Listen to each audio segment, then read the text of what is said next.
Hey, welcome back to Maybe Actually Museums Are For Me. I'm Alex, host of the podcast, and thrilled that you're joining me today. We have a really interesting episode that I'm gonna, waste as little time as possible getting to, but as always, there typically is some prelude kind of necessary. At least in my eyes, it's necessary.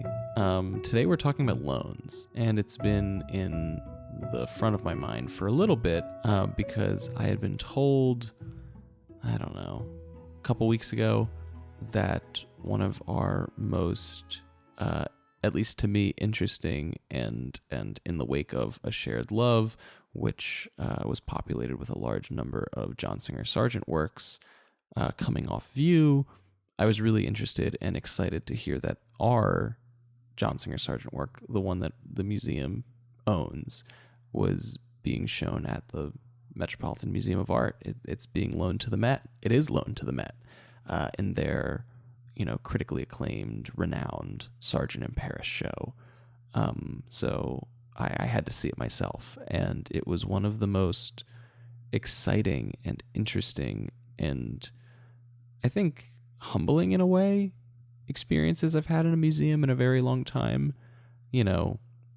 The Montclair Art Museum is a very special place with an incredibly high caliber of art on view here and held within our collection. But to see a work that I think many in the community often view as our most prized possession, seeing that on view in the same gallery as, Madame X or other, renowned Sargent works was really special and kind of, I think, grounded me and reminded me of how incredible our little museum is. It's not so little, I think, now after experiencing that viewing. But I really wanted to dive deeper into the loan process because it was interesting. Prior to seeing our work at the Met, one of my favorite pieces that ever hung in MAM during my tenure was in the show Taking Space. It was a work called E. Starbuck, and it's in the collection of PAFA in Philadelphia. And that, to me, was one of the most incredible works. Some of you may remember it. And I was really sad to see it go when I realized it wasn't one of the works in that show that was a part of our permanent collection. I just have always been interested in figuring out how loans work and what goes on behind the scenes and how do they get places. And, my expectations were exceeded when I chatted with Katherine Woodward, a really incredible staffer here at the museum. She's the assistant registrar and a vital member of our curatorials team. So, yeah, without any further pause, I'm thrilled to share my conversation with Katie about how do works get loaned. Hi, Katie. Hey, Alex. What's going on? Oh, nothing much. Yeah, welcome to the podcast. I think this is your first time on the show, if I'm not mistaken. Yeah, long-time listener, first-time caller. Amazing. Right? That's so great. So for those who may not be familiar with you or your role in curatorial, who is Katie? Who is Katie? Katie is, so I'm Katherine Woodward. I am the assistant registrar at the Montclair Art Museum. So I work under Osana Urbe, who you had on the podcast pretty early on, right? Yeah, she had to be one of the first few episodes. Yeah, she was early in that early stretch, at least within the first dozen. Yeah, so she gave a nice definition of what registrars do, but I'm going to steal from a sign that's in our registrar's office that a registrar makes sure artworks are cared for properly, whether they're in storage, displayed in the galleries, or traveling to another museum, which I feel like is relevant. It is very relevant. This conversation. It definitely is. Yeah. We're the kind of the impetus of this episode, because it's always been a curiosity of mine, about the process that goes into a loaned work. Candidly, one of my favorite things that we've ever shown during my tenure at the museum, candidly, was a loaned work in Taking Space. Mm-hmm. It was E. Starbuck. and it hung on the one back wall. It was of the woman that was blue. Yes, and it was so stunning and so amazing, and I loved it so much.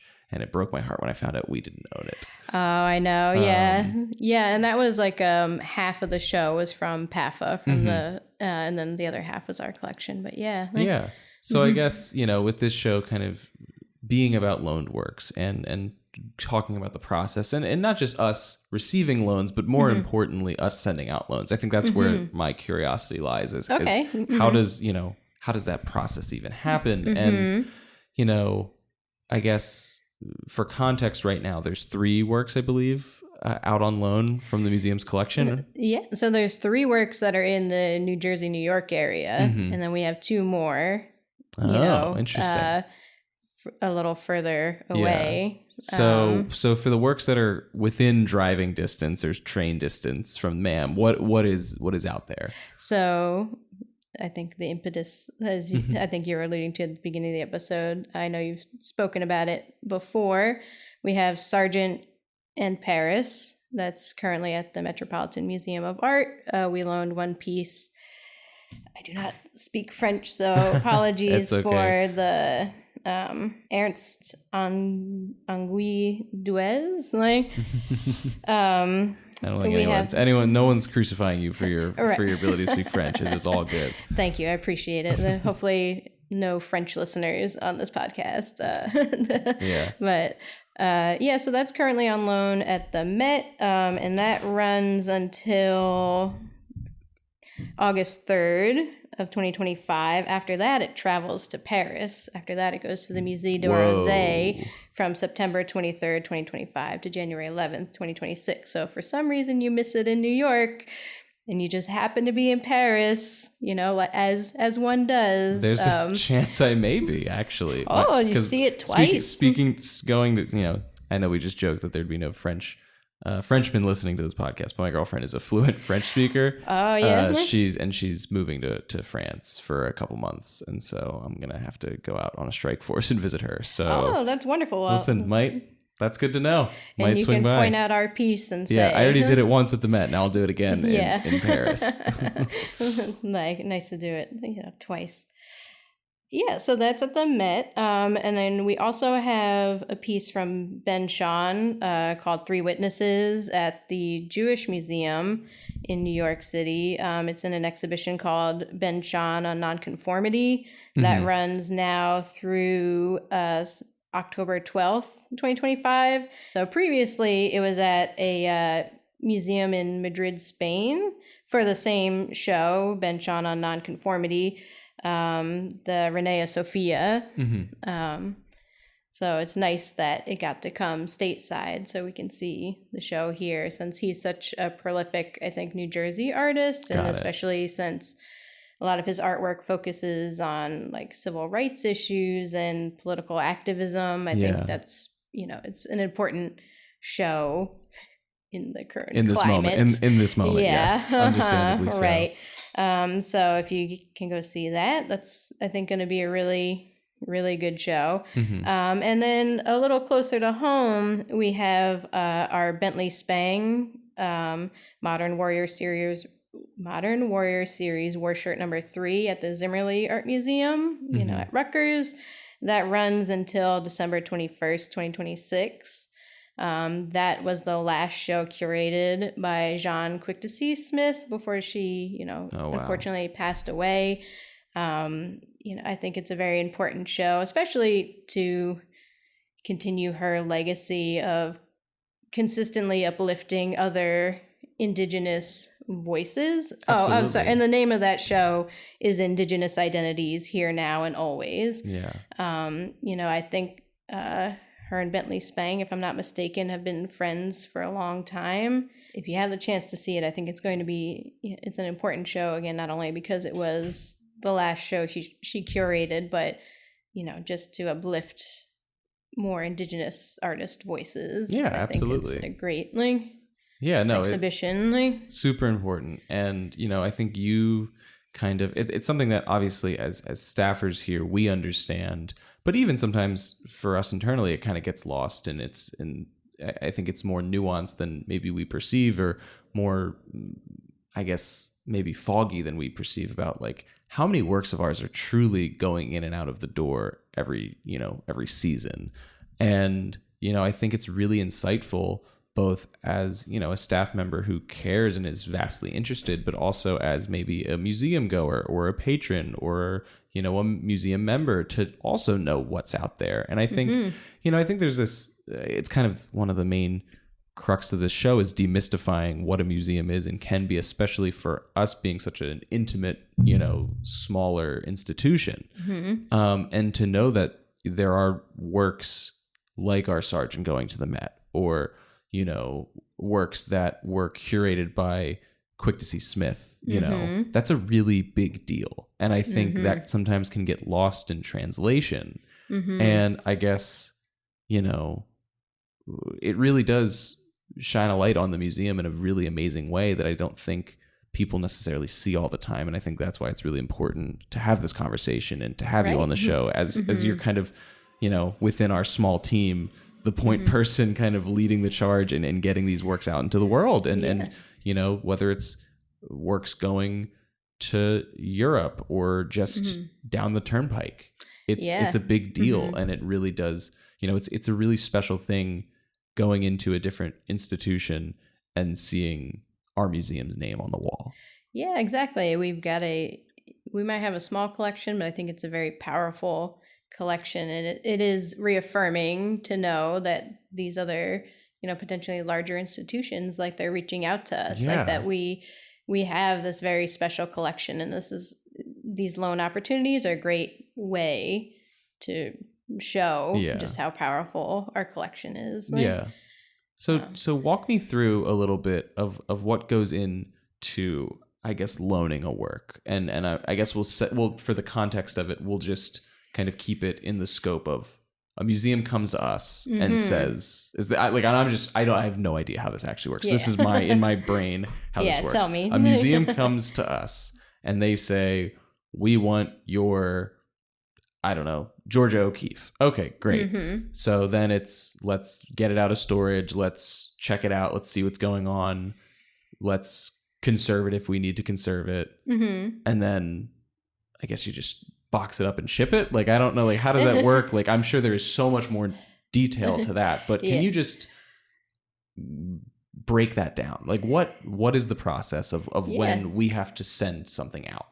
Yeah, so I think you captured a lot of it, but I'll do this in very broad strokes, again, discussing like a museum to museum loan. So the process starts, the potential borrowing institution will send a formal letter request to the director, so in this case, Ira Wagner. They'll send a letter explaining the exhibition, like what the big idea of the exhibition or the thesis of the exhibition is, and why the loaned piece that they're requesting from us at MAM, like why that fits and is important to that exhibition, like how our piece supports that thesis and big idea. Got it. Okay. So then that letter will be shared with the curatorial team, whether, if it's a Native collection, maybe it'll go to Laura Allen, or if it's American, it'll go to Gail Stavitsky. But either way, Ira and Gail will assess the request, determine whether they feel it has scholarly merit. Maybe at that point, the curators will determine it's like, actually that piece, like, we will be exhibiting it at that time, and the loan might get rejected and say, apologies, we will be using that piece at that time. We thank you for your request. And the process would end there. But if it's determined that we're willing to loan the piece, then the request comes to Osana and I in the registrar's office, where we'll begin speaking with the registrar or collections manager, whoever it is at that museum, to start discussing the logistics. I'll reach out for a facilities report, which like outlines like what has their environmental readings been recently, like what's their humidity Oh, so what the is nitty gritty, yeah. Yeah, the nitty gritty, right? Like what it literally goes through like environmental readings, security, how much security do they have? Is it armed security? How a map of the building, like are there any windows? Are those windows secured? Like are they armed? Like so if someone breaks a window, is there going to be an alarm that goes off somewhere? How close is the fire department?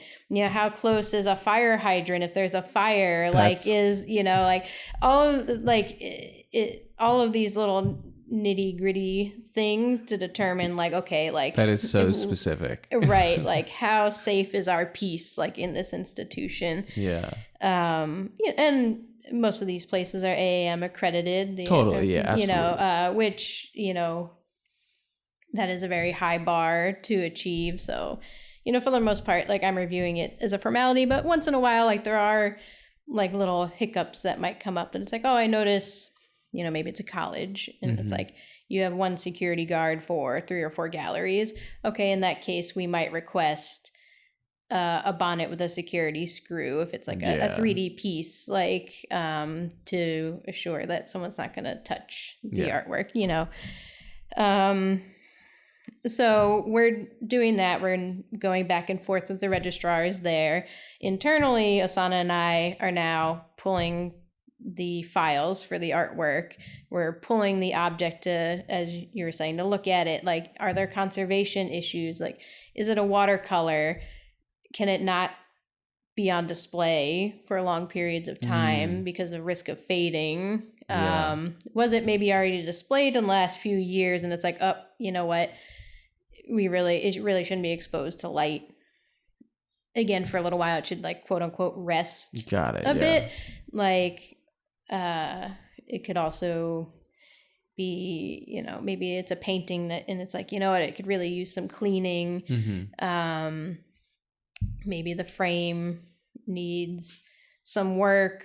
We'll look at it and we'll assess and what the needs are. Do sometimes, like if like an institution really wants to work and say, the frame needs cleaning, or maybe, if it's like a sculptural piece, something is maybe like slightly damaged or there's like a hairline crack or something. I'm just making things up. I don't know. Okay. But like, I'm just say they really want it. Is there sometimes maybe like, I assume there's a contract involved in all of this, but like within that, like would an institution potentially be like, actually we'll take on the conservation of this in order for us to get it, and like that is not a burden on you? Is that a thing that happens, or am I just making that up? Yeah, generally the like packing cost, shipping costs, conservation costs will fall on the borrowing institution. Okay. Like once in a while, if like it's determined like, oh, you know what, it's really expensive, like could we split the cost?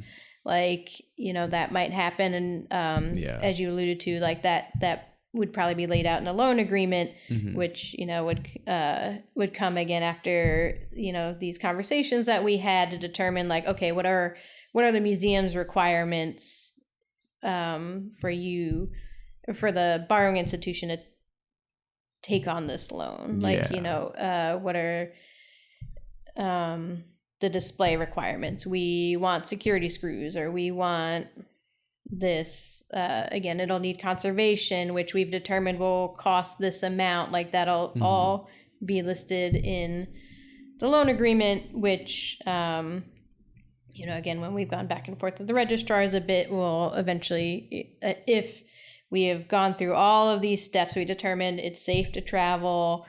It's, the curators gave it a thumbs up. It's a go. It's got scholarly merit. Yada yada. The loan agreement will be signed, and now we're beginning the process of beginning like the shipping, packing, whatever those needs are. And like, what are the logistical steps in like preparing a work to like, let's say, so I guess I'll take a step back. The work that's in Sargent in Paris, our Sargent, right? When that eventually moves on to Paris, like you had said, does that come back to us and then we ship it, or is the Met taking care of that? So the Met is taking care of all of it, financial wise, and their registrar is booking all of the travel and everything, but in coordination with us. Yes, so of they're course, of constantly reporting back, like if there's any issues, they're letting us know about dates. So it's like, okay, we're deinstalling X time, which means it'll be packed Y, and then it gets picked up Z to then get ready to be palletized, put on a plane, sent overseas. Is that like the most stressful thought? Like, do you like wake up in the middle of the night being like, is the plane down in the Atlantic? Well, so I haven't had the privilege to courier a piece abroad yet, but I have gone to JFK to watch pieces get palletized. Which, it is a whole beast. I'm sure it's a slew of emotions, right? A little bit. I mean, there is a lot of kind of like waiting. Yeah. Like kind of sitting and waiting for the next thing to happen. But then when things happen, you need to respond, quickly. So, you're waiting for a pallet to open up, and then once it's ready, then it's like, okay, we're going. Like, your piece is getting put on the pallet. Like, you better be paying attention. In the case of like when our Ben Sean went out, the crate, I had notes all over it. It's like, must travel flat. Like, do not travel upright. Yeah. Like, the way the crate was built, it did kind of look like it was supposed to go up. So immediately 2 guys pick it up and they try to turn it upright, and I'm like, no, please, please, it travels flat. And it's, oh, okay, so that's part of the reason why we're there, that it's like, okay, to make sure that our piece is being palletized safely, we watch them secure it, we'll take our pictures, and then at that point I leave, and the airplane flies off. There's a registrar from the show who will travel with the piece and then reach out if there's any issues and whatnot. Got it. As professional courtesy. Like, if we're not sending our own courier, they're reporting back. Great. Whatever is happening. Amazing. So I guess in like the idea of like currying a work is very interesting to me. So like, where have you actually had to go with a piece across the US, or is that kind of just happening when you have to like drive it? The farthest that I've gone is Connecticut. Okay. And in that case, I didn't travel with the piece. Like, it was picked up by the art shipper. And then I went to watch it. No, I went later to watch it get unpacked and installed in the exhibition. So got it. I actually went 3 times to Connecticut. Early in my start here, it was to see our Twatman get installed at the Greenwich Historical Society. So I was watching them unpack, install it on the wall, and then I went back for the deinstallation. Yeah. And, at that point too, I'm helping with the condition report. So that's another document that gets generated. It's a lot of paperwork, isn't it? It's registrars, it's a lot of paperwork, a lot of logistics. Like, it's a very good job if you're a very anxious person, because it's like you're already thinking about all the ways things could go wrong. So it's like, what are all the ways that this artwork it could get damaged, and how do we mitigate? Yeah, how do you avoid them? Yeah. So it's like using your anxiety in a positive way. Yeah, I guess that makes sense. Yeah. That I saw the installation and deinstallation, and then kind of tying back to another piece that's on loan currently, but it's not in the tri-state area, are Mark Dion on tropical nature. So I was there for the installation at the Bruce Museum, and the reason why I went was specifically for the installation because it's a complicated piece. Think of like Sarah Z, but maybe on a slightly smaller scale. Understood, yeah. Yes, so it's there's a lot of little pieces, because his artwork is, consists of a lot of natural or nature specimens. So it's like unpacking a dried palm leaf carefully, don't crack it, a coil of vine, little vials of dead ants, but, they all get installed in such a way that, so I was there to work with the traveling registrar there to make sure that they understood how it was supposed to be installed. I gave them installation instructions as well, and that was something I generated, again, during the preparation before it even left the building. I'm working with Osana, who had traveled the piece before, to create an installation notes for the next person, so they're not trying to figure it out on the fly. But that is currently at the Lowe Art Museum at the University of Miami. That runs until July 19th.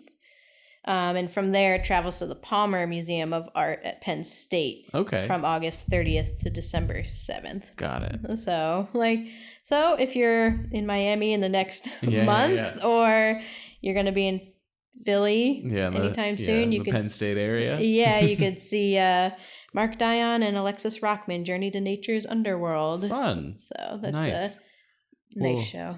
Katie, thank you for being on the show. I do have one last question. I know we're kind of getting up there in time, and I want to be respectful of your busy schedule as curatorial, because you guys are chickens without heads often.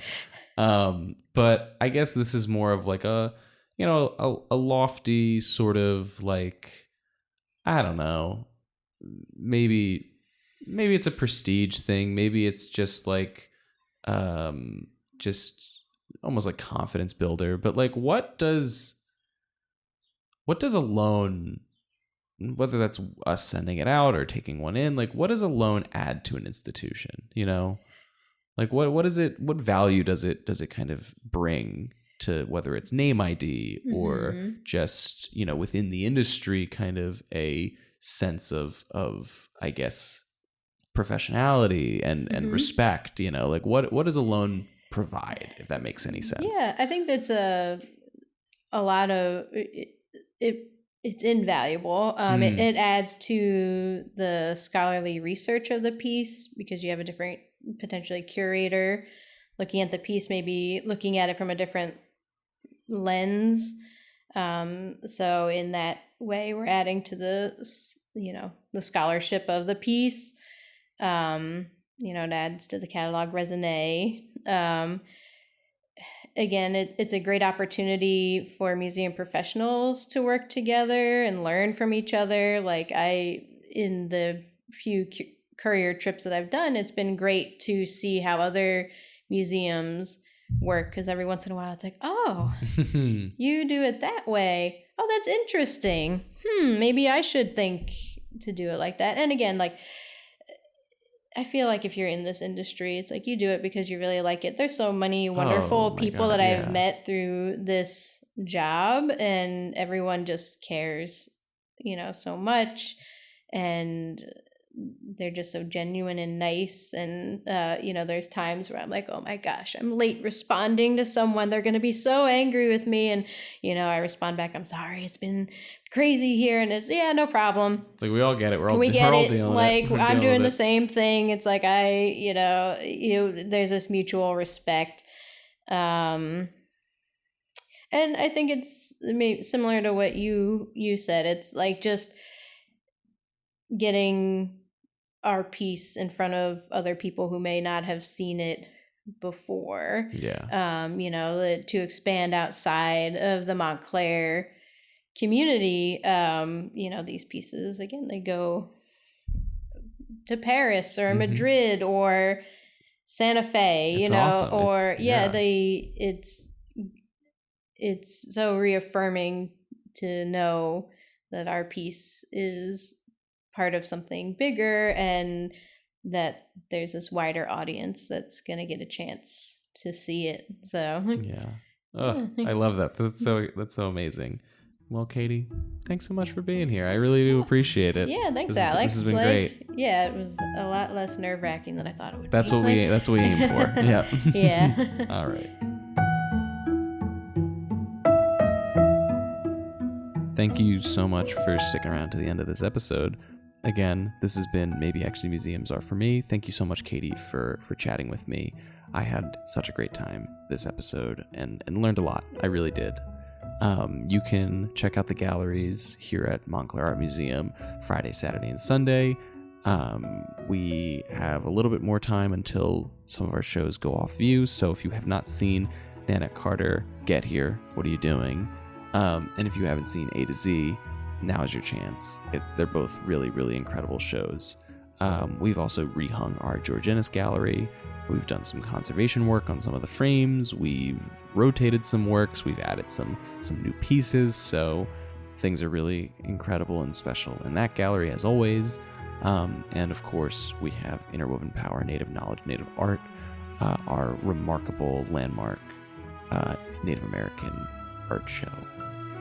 So again, this has been Maybe Actually Museums Are For Me. I hope that you find the time to come check out the Montclair Art Museum. We got a lot going on here.